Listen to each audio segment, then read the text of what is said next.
বিসমিল্লাহির রহমানির রহিম। প্রিয় বন্ধুগণ,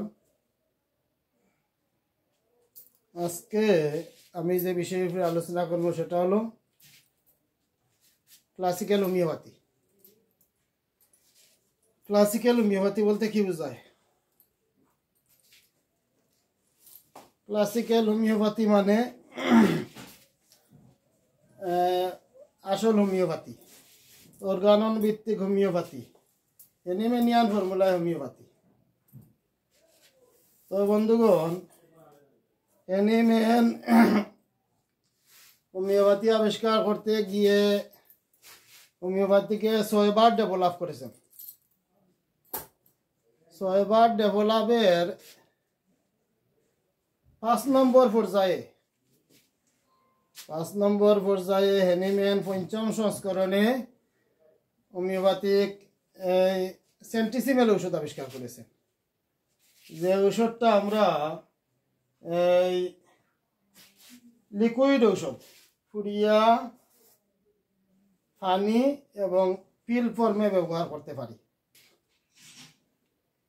এই পঞ্চম সংস্করণের মেডিসিন আবিষ্কার করার পরে দেখা গেল হোমিওপ্যাথিতে এনিমেনের আশানুরূপ রেজাল্ট পাচ্ছেন না। এখানে কিছু সমস্যা দেখা দিয়েছে। এনিমেন হোমিওপ্যাথিক নিয়ে আরও গবেষণা করে আবিষ্কার করেছেন অর্গানন 6ষ্ঠ সংস্করণে মেলাসিমেল ঔষধ আবিষ্কার করে এনিমেন হোমিওপ্যাথিককে প্রায় কমপ্লিট বলে ঘোষণা করেছেন এবং এনিমেন আশানুরূপ একটা রেজাল্ট পেয়েছেন। এনিমেন মেলাসিমেল ঔষধে আশানুরূপ একটা রেজাল্ট পেয়েছেন এবং হোমিওপ্যাথিকে প্রায় কমপ্লিট বলে ঘোষণা করে তার পূর্বের সব সংস্করণ বাতিল করে গিয়েছেন এবং হেনিম্যান নিষেধাজ্ঞা দিয়ে গিয়েছেন যে তা পূর্বের পঞ্চম সংস্করণ পর্যন্ত বাতিল। 6ষ্ঠ সংস্করণের মেলাসিমেল ঔষধ যেটা, ওটাই আসল হোমিওপ্যাথির নামে এটাই চলবে। কিন্তু হেনিম্যানের মৃত্যুর পরে পারিপার্শ্বিক কারণে, পরিস্থিতির কারণে দীর্ঘদিন মেলাসিমেল ওষুধ আবিষ্কার করা সম্ভব হয়নি। বিদায় হোমিওপ্যাথি ডাক্তাররা বাধ্য হয়ে সেন্টিসিমেল ওষুধ চালিয়েছেন। এরপরে অনেক পরে যখন মেলাসিমেল ঔষধ, পরবর্তী ডাক্তাররা বোর্ড গঠন করে মেলাসিমেল ওষুধ আবিষ্কার করলেন, তখন এদেশের এবং ভারতের বিখ্যাত ডাক্তার যারা, তারা এই মেলাসিমেল ওষুধটাই ব্যবহার শুরু করলেন। অদ্যাবধি তারা এটাই করতেছেন এবং এমতাবস্থায় হেনিমেনিয়ান লাস্ট সংস্করণ, 6ষ্ঠ সংস্করণে মেলাসিমেল ওষুধ চলছে। বিদায় সেন্টিসিমেল ওষুধ, যেটা পঞ্চম সংস্করণের ওষুধ হেনিমেন নিষিদ্ধ করে গিয়েছিলেন, সেটা আর চালানোর কোনো সুযোগ থাকে না। তো সেই হিসাবে আসল হোমিওপ্যাথিক হলো মেলাসিমেলপন্থী হোমিওপ্যাথিক, যে ওষুধটা পিল ফর্মে থাকবে এবং সবসময় পানিতেই ব্যবহার করতে হয় এবং এইটাই আসল হোমিওপ্যাথিক, এইটাই অর্গানন ভিত্তিক হোমিওপ্যাথিক, এইটাই হেনিম্যানের 6ষ্ঠ সংস্করণের হোমিওপ্যাথিক, এইটাই ক্লাসিক্যাল হোমিওপ্যাথি।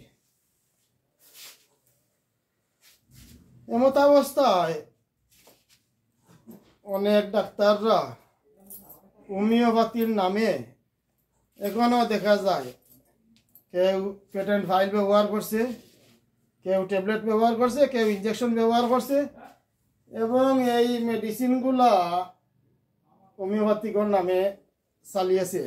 আসলে মূলত এই মেডিসিনগুলো হোমিওপ্যাথিক নয়, এগুলা কোনো একটা আয়ুর্বেদিক কোম্পানি বানাইছে, নতুবা অ্যালোপ্যাথিক কোম্পানির আয়ুর্বেদিক শাখাতেই বনছে, নতুবা হোমিওপ্যাথিক কোনো কোম্পানির আয়ুর্বেদিক শাখাতেই বনছে। এই মেডিসিনগুলো মূলত আয়ুর্বেদিক এবং এইগুলা হোমিওপ্যাথিকের নামে চালানো মানেই ধোঁকাবাজি।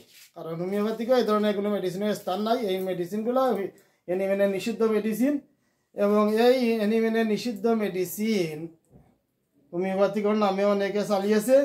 আবার এগুলো দাবি করতেছে যে জার্মানি মেডিসিন, আমি জার্মান থেকে এনেছি, এগুলো জার্মান থেকে আসছে, অনেক দামি মেডিসিন। আবার কেউ দাবি করতেছে এটা আমেরিকা থেকে এসছে, আমেরিকান মেডিসিন, অনেক দামি মেডিসিন। আসলে মূলত আমেরিকা জার্মানি হলে কি হবে, এই মেডিসিনটাই তো হোমিওপ্যাথিক মেডিসিন নয়, এইটার হোমিওপ্যাথিতে কোনো স্থান নেই।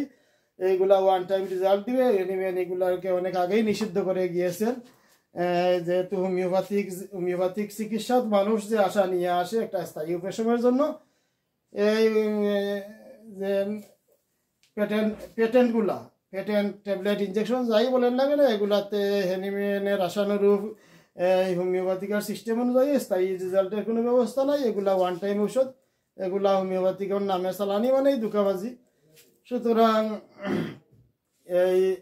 এই ধরনের প্রতারণামূলক পথ থেকে সরে এসে আমাদের হোমিওপ্যাথিক ডাক্তারদের আহ্বান করতেছি, আপনারা আসেন। আমরা one time patent tonic mother tablet injection এগুলো থেকে সরে এসে আসল হোমিওপ্যাথির চর্চা করি, অর্গানন ভিত্তিক হোমিওপ্যাথির চর্চা করি এবং ক্লাসিক্যাল হোমিওপ্যাথির চর্চা করি। সেটাই হবে অ্যানিমেনিয়ান ফর্মুলার হোমিওপ্যাথি, সেটাই হবে স্থায়ী আরোগ্যের জন্য অ্যানিমেন যে পদ্ধতি আবিষ্কার করেছেন সেই পদ্ধতির মেডিসিন। এবং আবারও বলছি, আমরা হোমিওপ্যাথির নামে অসাধু পথ থেকে চলে আসি। হোমিওপ্যাথিকর নামে আলতু ফালতু মেডিসিন জার্মানি আমেরিকান এগুলা বলে চালাইয়া মানুষকে দোকান না দিয়ে আমরা আসল হোমিওপ্যাথির চর্চা করি এবং হোমিওপ্যাথিতে একটা স্থায়ী রেজাল্টের আশা করি।